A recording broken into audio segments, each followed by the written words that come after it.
Allô, allô, bienvenue sur la chaîne Signe Daphné où je partage avec vous des projets créatifs et des lectures. Aujourd'hui, je vous présente ma pile à lire pour le défi livresque estival et pour le défi Mets du bleu sur ta palle.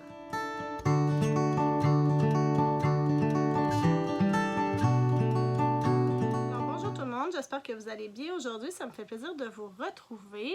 Et comme je l'ai dit en introduction, aujourd'hui, je vais vous présenter ma pile à lire, en fait deux piles à lire, parce qu'il y a eu deux défis qui ont été lancés sur Booktube Québec. Le premier, c'est le défi livresque estival d'encore une page. Et le deuxième, c'est le défi Mets du bleu sur ta palle de Max Booktube. Alors, il était hors de question que je ne les fasse pas. Il fallait que je les fasse, c'est sûr. Mais là, pour moi, là, lire 10 livres en un mois, c'est pas possible. Au moins, celui d'encore une page, il dure pour l'été. Je vais avoir 3 mois. Je vous l'explique dans quelques instants. Mais celui de Maps, j'ai déjà dit d'ailleurs que moi, j'allais l'étaler. Ce ne serait pas juste le mois de juin, mais bon, je vous en reparle dans quelques instants. Avant que je commence, je veux juste vous dire que toutes les informations sur les livres que je mentionne vont se retrouver dans la barre d'infos juste en bas, ainsi que toutes les informations pour venir me rejoindre sur les réseaux sociaux. Et j'en profite pour vous demander de vous abonner si ce n'est pas déjà fait. Alors, pour commencer, le défi livresque estival qui a été lancé par encore une page compte 10 catégories. Chaque catégorie a, dans le fond, une petite phrase d'été super chouette qui vient avec. Puis après ça, ben, ça nous dit la catégorie. Alors, je vais vous les nommer, puis je vais vous nommer mes livres. La seule chose, c'est que moi, ma palle, c'est pas nécessairement une palle physique. J'ai une palle énorme, immense sur Goodreads, des livres que je veux lire. Et puis, il y en a beaucoup là-dedans que je peux télécharger ou que je peux emprunter sur ma tablette. Donc, c'est ce que je vais faire vu que, oui, les bibliothèques sont ouvertes, mais moi, j'habite dans un tout petit village.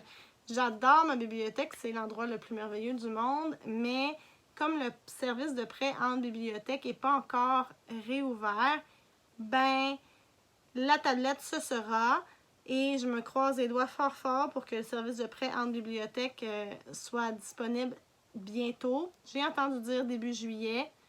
J'espère vraiment fort parce qu'il y a beaucoup des livres dont je vais vous parler qui dépendent fortement du fait que je puisse les obtenir d'ailleurs. Sinon, ben, ça va être en format numérique. Évidemment, je me suis fait mes pages de défi dans mon bullet journal. Alors, je vais les lire en même temps que je vous parle. Et la première catégorie, c'est un après-midi à l'ombre. Alors ça, c'est un policier ou un thriller qu'il faut lire. Et puis, dans le défi estival, il faut qu'il y ait quelque chose par rapport à l'été. Mais là, elle a dit que ça pouvait être dans la couverture, ça pouvait être dans les couleurs. On peut vraiment amener ça loin. Vous allez voir, j'ai amené ça loin parce que je suis de même, j'aime ça. Donc, un après-midi à l'ombre, le policier thriller que je vais lire, ça va être La fille du train de Paula Hawkins. Parce que, c'est quoi qu'il y a là-dedans de estival? Ben, il y a un train.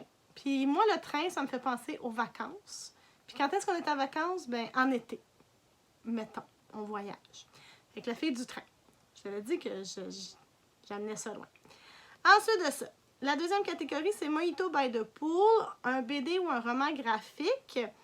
J'ai choisi de lire deux BD, deux romans graphiques. Tout d'abord, il y a Un été d'enfer de Vera Brosgol et 13e avenue de François Vigneault que j'ai vraiment envie de lire. Là, je pense que tout le monde est en train de le lire ou à peu près là, sur Booktube Québec. C'est Chantal de la Bibliothèque Jaune, je pense, que j'ai entendu en parler la première. Puis, je pense que ça va juste être un gros coup de cœur. Donc, je me croise les doigts pour ça aussi. La troisième catégorie, c'est Sunkiss, de la romance, un chick lit, un anti-romance. Alors, j'ai choisi The Unhoneymooners de Christina Lauren. Ça se passe dans un resort, lune de miel, des palmiers, de la piscine. Ça fait été. Ensuite de ça, la quatrième catégorie, c'est Songes d'une nuit d'été, donc du théâtre. Là, encore une fois, j'en ai mis deux sur la liste. Je vais voir si je suis capable de les lire les deux. Ou en tout cas, ça va être le premier que je vais être capable de mettre la main dessus, là. Le premier, c'est La singularité est proche de Jean-Philippe Barry-Guerrard parce que, ben, la pochette, là, c'est une fille qui est comme dans la mer, on dirait. En tout cas, c'est pas clair, mais moi, je le vois comme ça. Puis l'autre, c'est En cas de pluie, aucun remboursement de Simon Boudreau. Et ça se passe dans un parc d'attractions en été. Donc ça, on rentre pile poil dans la catégorie. 5. Sunday est pensé un essai, une biographie, un livre de croissance personnelle. Alors, moi, je suis allée vers plus une biographie essai là, parce que j'ai besoin d'une pause de livre de croissance personnelle. J'en ai lu pas mal dans les derniers mois. Alors, je vais lire The Girl with the Lower Back Tattoo de Amy Schumer, la comédienne, l'humoriste américaine. Et je l'ai choisie parce que elle est tout nue quasiment là, sur son truc. Puis quand on est tout nu, c'est quand il fait chaud, puis c'est l'été. Puis aussi, ton tatou, il est visible quand tu es tout nu ou quand tu es en maillot de bain. Fait que voilà. 6. Retour de vacances, quelque chose, un livre qui se passe, dans le fond, une histoire sur un lieu de travail. Alors moi, j'ai choisi Summer at the Comfort Food Café de D. Johnson. J'ai pas écrit son prénom. Je m'excuse, Madame Johnson. Mais bref, ça a l'air de se passer, dans le fond, dans un petit café, bord de mer, une femme qui s'en va là refaire sa vie puis qui travaille dans le café. Donc, je pense que ça va le faire. La catégorie 7, Oh, les beaux jours, de la poésie. Alors là, moi, la poésie, c'est pas quelque chose que je lis. Genre, jamais. La dernière fois que j'ai lu de la poésie, je pense que c'était quand j'étais dans ma première année d'université en littérature. Puis là, j'avais pas le choix. Puis après ça, j'ai changé de programme. Hein? Ça fait que, bon, j'ai quand même trouvé quelque chose que je pense qui va me plaire. C'est Bleuet et abricot de Natacha Canapé-Fontaine. Et puis, bleuet et abricot, des fruits. Les bleuets, ça pousse en été. Hein? Ça fait du sens. 8. Nuit d'orage. Il faut lire un classique. Alors là, moi, le terme classique est large. J'ai choisi de finir Dune de Frank Herbert, qui est un classique de la science-fiction et qui se passe sur une planète de sable. Sable. Été. Hein? Il n'y a pas de sable en hiver. Non, pas ici en tout cas. Donc voilà. 9.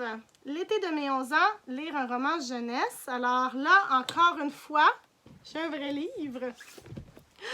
C'est Fanny! J'ai hâte!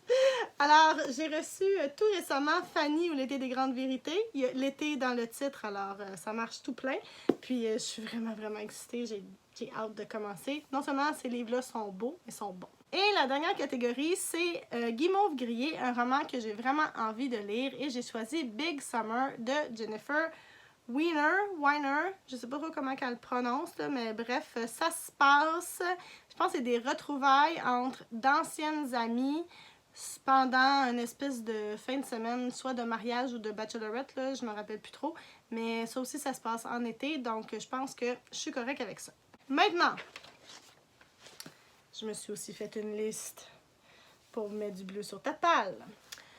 Alors, ça c'est Maps qui a inventé ce défi-là pour le mois de juin. Mais comme je l'ai dit plus tôt, moi, en un mois, je ne serais pas capable de lire 10 livres, c'est sûr et certain. Ma moyenne, c'est aux environs de 4 livres par mois. Alors, même si je voulais, ce ne serait pas possible.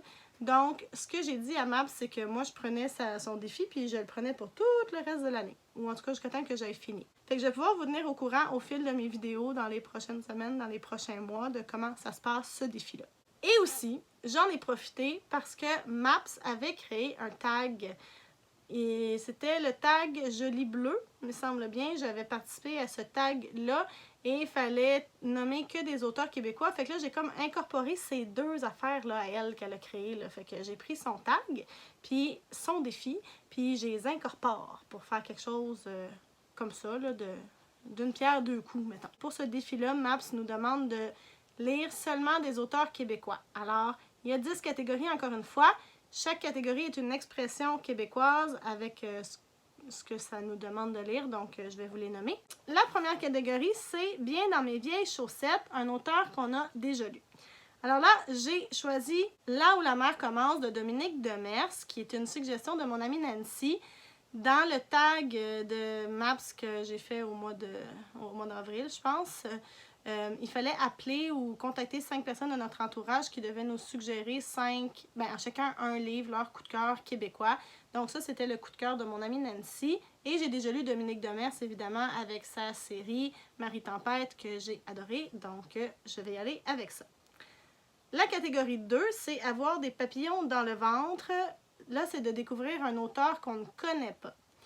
J'ai choisi, encore une fois, une suggestion qui m'avait été faite par quelqu'un pendant le tag. Alors, c'est la suggestion de Marie-Ève qui m'avait proposé de lire « Je t'aime beaucoup cependant » de Simon Boulris. Je n'ai jamais lu de Simon Boulris, alors je vais le découvrir. La catégorie 3, c'est « Avoir un coup de foudre » et là, c'est de lire un livre parce qu'il y a une belle couverture. Là, moi, j'en ai mis 2. On va voir lequel j'ai choisi. Peut-être même que je vais lire les 2, mais il y avait Leslie et Coco de Marie Demers et Une irrésistible envie de fleurir de Christine Michaud ou Christina Michaud, je m'excuse. Bref, ce livre-là, parce que ces 2 couvertures-là sont tout simplement magnifiques. Ensuite, pour la 4e catégorie, on a l'expression « Attache ta tuque avec de la broche », un livre de moins de 200 pages. Et j'ai décidé de commencer à lire la série des Paul de Michel Rabagliati que je n'ai jamais lu, que j'avais dit que je voulais découvrir. Donc, je vais lire Paul à la campagne. Pour la catégorie 5, Parler à travers son chapeau, c'est de lire un livre dont on est sceptique qu'on l'aimera. Fait qu'on ne sait pas trop si on va l'aimer. Alors là, moi, j'ai un livre qui est chez moi depuis vraiment longtemps. J'ai quasiment honte. Tu peux toujours courir de Valérie Chevalier. Il paraît que c'est bel populaire. Je sais pas. J'ai un aveu à faire, c'est quelqu'un qui me l'a prêté, puis j'ai jamais redonné, parce que je l'ai jamais lu encore. Sérieusement, c'était avant que je déménage ici, là, fait que ça fait genre 5 ans, peut-être. Je m'excuse, Sarah, si jamais t'écoutes cette vidéo. Mais bref, je sais pas si je vais aimer ça. Je l'ai pas lu parce qu'on dirait que je me dis, je sais pas. Fait que je vais le lire. On va voir si j'aime ça pour vrai, finalement. La catégorie 6, c'est « Tire-toi une bûche » et ça, c'est de lire quelque chose qu'on est sûr qu'on va aimer. Et là, je remets ma belle Fanny. Je fais un crossover de mes 2 pales, mais c'est bien correct. Je pense que c'est légal. La catégorie 6, c'est se faire passer un sapin, c'est de lire un livre de plus de 500 pages. Alors là, il y avait ma mère qui m'avait recommandé son livre québécois préféré. C'était Blunt, les 13 derniers jours de Jean-Jacques Pelletier, qui fait à peu près 513 pages, j'ai vérifié, donc ça rentre dans la catégorie. J'ai envie de le lire quand même, alors je vais le lire dans les prochains mois. Là. La catégorie 8, c'est « Niaise pas avec la POC ». On ajoute un livre, n'importe lequel, à notre pile, selon notre envie. Moi, j'ai décidé d'ajouter Marie la Flamme de Christine Brouillet, qui était la suggestion de mon amie Lynn dans ses coups de cœur québécois. La catégorie 9, Calme-toi le pompon, on peut enlever un livre. Là, pour l'instant, j'ai comme rien enlevé. Je la laisse libre. On va voir lequel j'ai envie d'enlever. Je vous tiendrai au courant éventuellement. Et la dernière catégorie, c'est broche à foin. Il fallait prendre le 5e livre sur notre palle, puis c'est celui-là qu'on lisait. Donc moi, ma palle est virtuelle. Alors ce que j'ai fait, c'est que j'ai regardé toute ma liste de livres que je veux lire sur Goodreads, puis je suis allée comme en ordre de livres québécois que je croisais. Donc le 5e, c'était Le Petit Bonheur, l'épicerie sans souci 1 de Richard Goujon. C'est une série qui se passe, j'imagine, avec une famille qui a une épicerie. Je l'ai mis sur ma page, ça fait vraiment longtemps. Fait que je vais probablement découvrir ça bientôt. Alors voilà, venez me dire dans les commentaires si certains livres que j'ai lus ou que j'ai mis sur ma pile à lire plutôt, que vous avez déjà lus, si vous prévoyez faire ces défis-là, ce que vous en pensez, etc. Ça va toujours me faire plaisir. Encore une fois, toutes les informations sur les livres que j'ai mentionnés vont se retrouver dans la barre d'infos juste en bas, ainsi que toutes les informations pour venir me rejoindre sur les réseaux sociaux. N'hésitez pas à vous abonner si vous aimez le contenu que je vous propose. Merci encore une fois d'avoir été là. Je vous dis à bientôt. Bye bye!